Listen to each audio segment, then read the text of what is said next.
Hi, I'm Randy Vance for Boating Magazine. I'm on Lake Allatoona in Georgia on Yamaha's new 195 series jet boat. It's been designed to give you a beamier, wider cockpit and more interior length, plenty of space to walk around, and great performance with that 1.8-liter supercharged engine.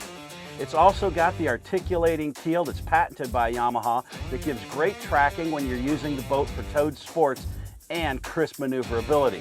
In addition, there's a new V-bucket design that gives you added maneuverability at slow speeds, which is particularly handy when you're docking. Now, the dashboard is set up with a great performance look. The first thing you'll notice is you've got the Connect screen. That's a 4.3-inch touchscreen control system that lets you operate all the functions on the boat and see how the engine's running and the fuel burn. On the left, you've got a Clarion stereo controller, and on the right, you've got a smartphone holder. That can be turned either horizontally or vertically, depending on your preference. Below, you've got toggle switches for the main functions that you'll want to use quickly, and your ignition key is on the left. You've got a 3-spoke tilt wheel, and that gives you great ergonomics for any driver. Another great touch is the way this armrest comes out of the coaming pad. It gives you the ideal position for handling the throttle. My favorite seating on the boat is always the forward seating, and Yamaha's done a great job of designing it. One great feature on these seat cushions are the special hinges that hold them up and out of the way while you access the gear below.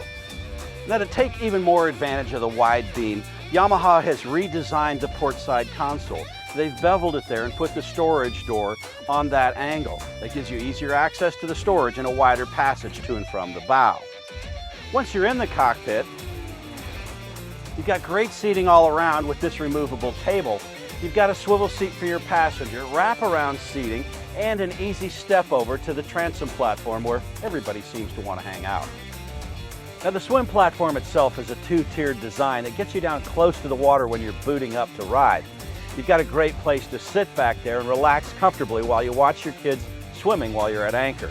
There's cup holders integrated to the system now as well, and underneath the step you'll find the access to the clean-out port so that you can remove grass from the jets should you ingest it while you're running through the lake. To make the boat even easier to own and operate, Yamaha's installed a flushing port underneath the hatch next to the jet port cleanout. You've also got a battery switch in the battery compartment underneath the left lounge, and that makes it easy to shut everything off so you don't come back to a dead battery. Throughout the Yamaha 195 series, you'll see plenty of highly polished stainless steel, 3 different colors and textures of vinyl, all designed to give the boat a great look. Everything you see on board is standard equipment, including bow filler cushions. For the first time ever, Yamaha offers a lifetime limited structural warranty with their boat, and the best thing about that is everything on it is serviceable at the Yamaha dealer. That makes the ownership process easy. I'm Randy Vance for Boating Magazine on the Yamaha 195 series boat.